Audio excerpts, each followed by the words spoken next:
గాంధీ మహాత్ముడు నడయాడిన నేలపై ఆ మహానుభావుడి జన్మదిన వేడుకల్లో ముఖ్య అతిథిగా పాల్గొనే అవకాశం రావడం నా పూర్వజన్మ సుకృతమని కోవూరు ఎమ్మెల్యే వేమిరెడ్డి ప్రశాంత్ రెడ్డి అన్నారు. ఎన్సీసీ విద్యార్థుల గౌరవ వందనం స్వీకరించి పల్లెపాడు పినాకిని సత్యాగ్రహ ఆశ్రమానికి విచ్చేసిన ఎమ్మెల్యే ప్రశాంత్ రెడ్డి మహాత్మాగాంధీ విగ్రహానికి పూలమాల వేసి నివాళులర్పించారు. అనంతరం ప్రముఖ స్వాతంత్ర్య సమర యోధురాలు పొనక కనకమ్మ విగ్రహానికి ఎమ్మెల్యే నివాళులర్పించారు. మాజీ ఎమ్మెల్యే మాగుంట పార్వతమ్మ మృతికి సంతాప సూచకంగా 2 నిమిషాలు మౌనం పాటించిన అనంతరం ఎమ్మెల్యే మాట్లాడారు. పినాకిని సత్యాగ్రహ ఆశ్రమం తాను ప్రాతినిధ్యం వహించే కోవూరు నియోజకవర్గంలో ఉండడం గర్వకారణమన్నారు. శాంతికి సహనానికి ప్రతీకగా నిలిచిన గాంధీజీ బోధనలు చిరస్మరణీయమని కొనియాడారు. మహాత్ముడి జీవితం నేటి తరానికి ఆదర్శం కావాలన్నారు. ఈ కార్యక్రమంలో పల్లిపాడు గాంధీ ఆశ్రమానికి చెందిన Ganesham Kalpana, red cross co convener Nellore Ravindra Reddy, Gunapati Prasad Reddy, red cross సభ్యులు రాజేంద్ర ప్రసాద్, జనార్దన్ రాజు, సుధీర్ నాయుడు, సురేష్ జైన్, వాకాటి విజయ్ కుమార్ రెడ్డి, స్థానిక టీడీపీ నాయకులు రావెళ్ల వీరేంద్ర నాయుడు, దువ్వూరు కళ్యాణ్ రెడ్డి తదితరులు పాల్గొన్నారు.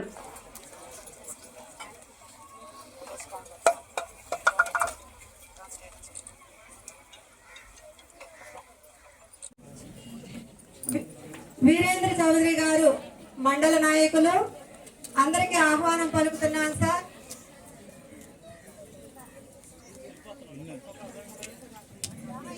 ఈరోజు 155వ గాంధీ జయంతి కార్యక్రమంలో మన కోవూరు గౌరవ శాసనసభ్యులు ప్రశాంత్ రెడ్డి గారు, వేమిరెడ్డి గారు మరియు మన ఆశ్రమ కో కన్వీనర్ నెల్లూరు రవీంద్రారెడ్డి గారు ఇంకా ముఖ్య అతిథులంతా కలిసి గాంధీ గారికి జయంతి నివాళులు అర్పించుకుంటున్నాం.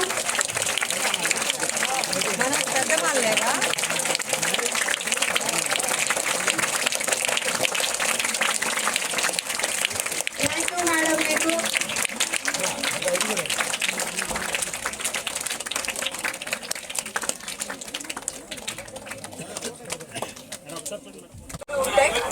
ఎందుకంటే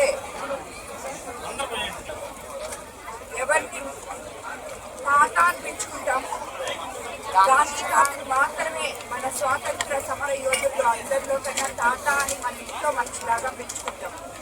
ఎప్పుడు కూడా స్వాతంత్రం, ఇండిపెండెన్స్ డే అన్నా, స్వాతంత్రం ఎలా వచ్చింది అన్నా మొట్టమొదటగా మనకి గుర్తొచ్చేది గాంధీజీ గారే. గాంధీజీ గారు ఎన్ని పోరాటాలు చేసినా హింస అనే దానికి తావు లేకుండా అహింసావాదంలో మనల్లందరినీ ముందుకు తీసుకుపోయి ఆ రోజు ఆయన పాటుపడిన ప్రతి ఒక్క ఉద్యమంలో అహింసావాదంతో తీసుకెళ్ళడం జరిగింది.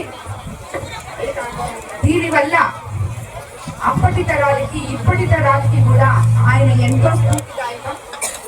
ఎందుకంటే ప్రతి ఒక్కరూ ఈ రోజుల్లో హింసతో తప్పితే ఏది సాధ్యం కాదు అనుకునే వాళ్ళకందరికీ కూడా నాటి తరం నుంచి నేటి వరకు కూడా గాంధీ గారి ఆశయం మనం గుర్తుపెట్టుకుంటే ఏదైనా కూడా ఓర్పుతో, సహనంతో, అహింసావాదంతో మనం సాధించవచ్చు అనేది నిరూపించిన నేత మన గాంధీ మహాత్ముడు.